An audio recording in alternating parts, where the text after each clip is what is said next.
Okay, so in the morning we saw about our CPPL first practical. At least some part of the practical is complete.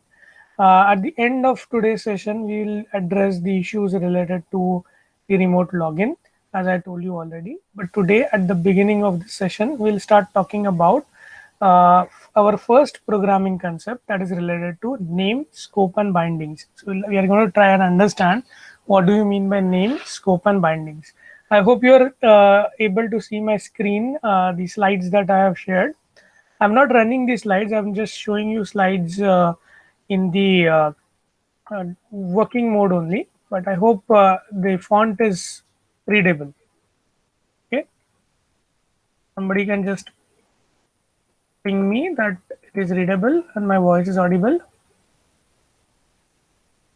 Yes, sir. Okay, thank you. So we already know about what do you mean by programming paradigm. We know that various programming languages have different concepts in them. The different constructs in programming, they are represented using the syntax that the language follow, and the meaning of a syntactical element is also different, and that depends on the semantics of the given programming language. But there will be always certain concepts common to many programming language. Although they may differ in the implementation, the way they are implemented, some of the programming concepts are universal, you can say, in a way that how they are realized may be different, but the concepts are universal.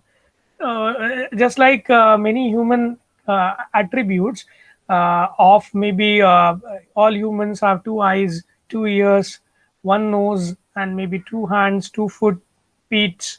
All these attributes of human being, okay, as you say, they are universal, but everybody will have two different kinds of eyes, okay, which will be unique to that particular person. They may not be same for any other person that you see apart from a particular person. Or there may be two persons whose features of their face they match identically. It may also happen. In a similar way, every programming language will have its own way of implementing certain concepts, but programming fundamental concepts remain consistent from one programming language over to the other programming language. Now, not keeping in mind how things are implemented, what we are going to look at is we are going to look at certain important programming fundamentals and how it, these fundamentals play a role in development of a programming language. First such group of concepts that we are going to talk about, or the programming fundamentals that we are going to talk about, as they are called as, are name, scope, and bindings. So these words are not totally new to you. You talked about uh, that when you write a program in a programming language, you talked about different kinds of name. You call certain thing as a function. You call certain thing as if construct. You call certain thing as a variable name. You call certain thing as a constant value.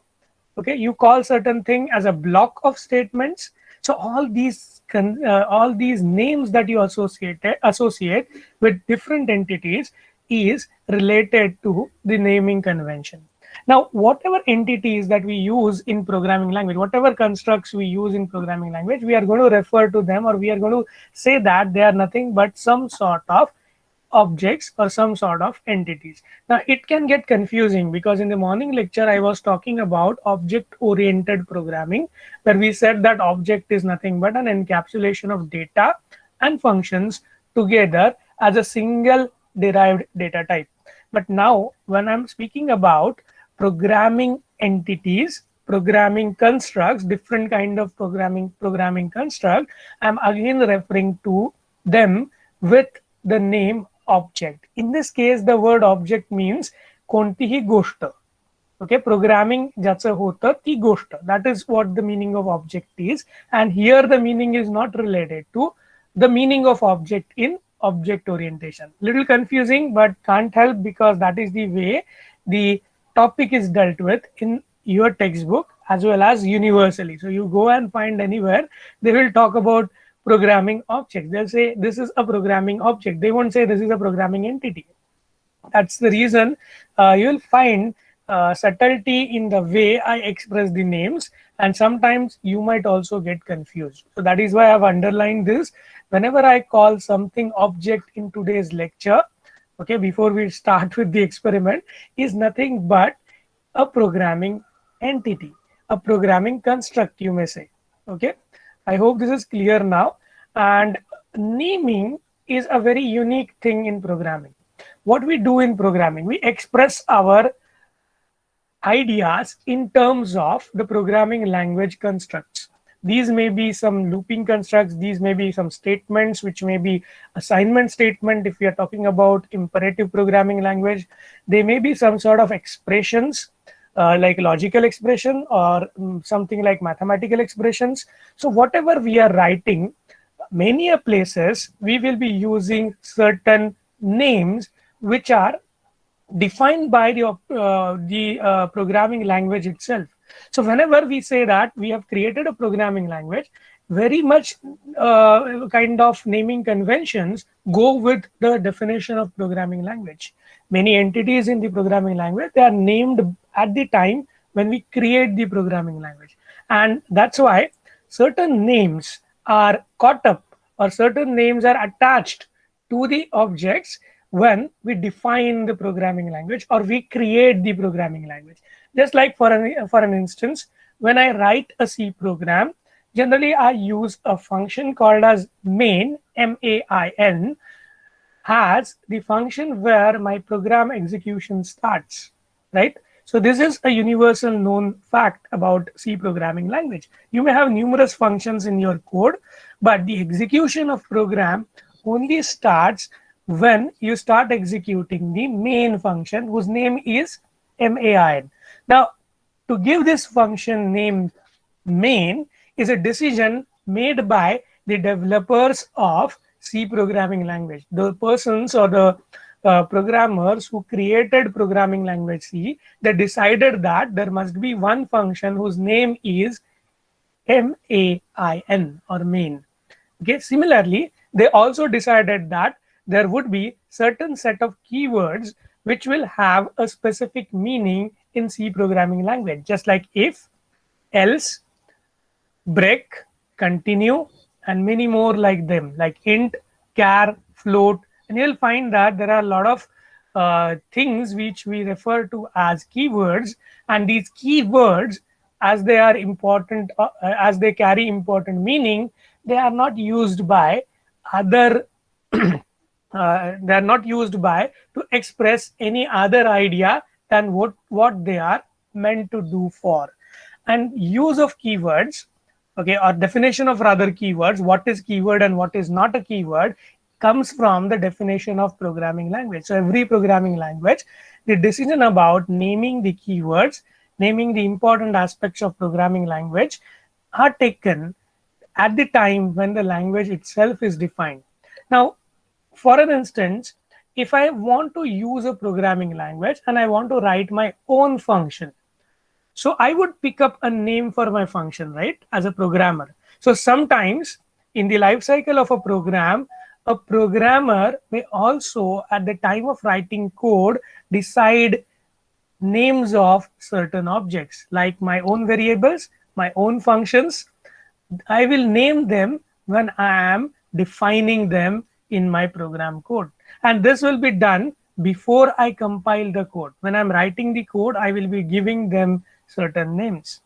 Similarly, there would be certain things in program for which you will be giving them name when you are actually compiling the code. For instance, if I've used preprocessors in my program, like hash define pi is equal to 3.14, or hash if def, some declaratives are used, then in that case, the replacement of name to the constant value will be done when you are compiling the code. So at the time of compilation also, certain code or certain code elements or certain objects in program get their name. So get association of name and that programming entity. That is what we mean.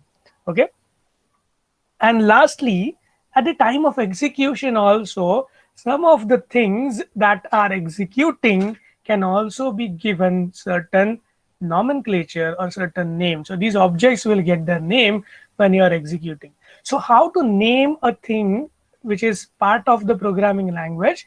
You have to take decision of naming things at different level of time instance, right from the development of the language, the implementation of the language, the use of the language, the compilation time, and the execution time. So at various time instances, the decision to name a programming object can be taken across. So today we'll be talking about that particular aspect of programming fundamental, which is referred to as the naming. The second aspect over here, which is mentioned, is scope.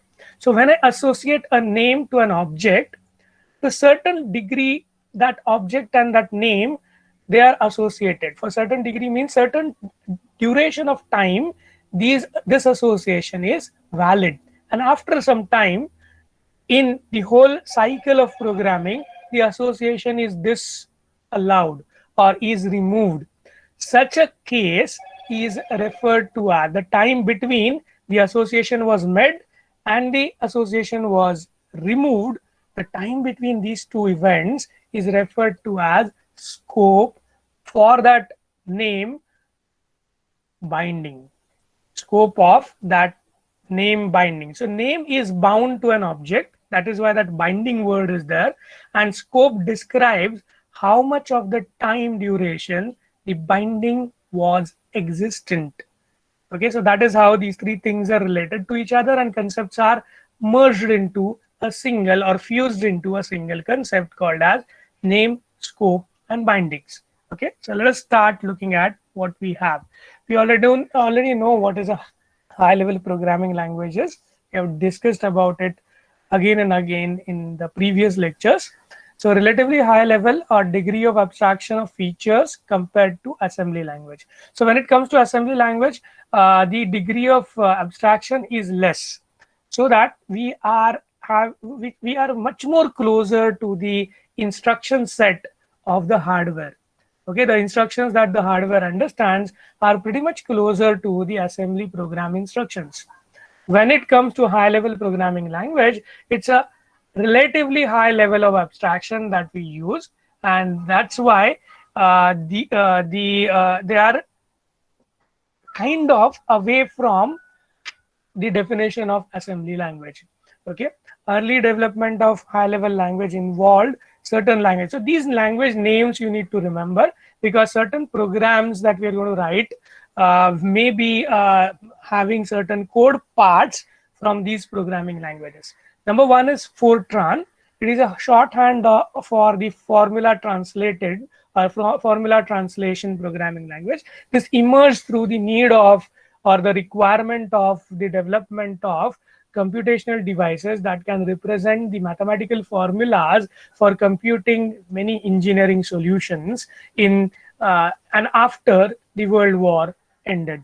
Okay, as far as ALGOL Lisps are concerned, they were actually developed for application to many different kinds of application programming language.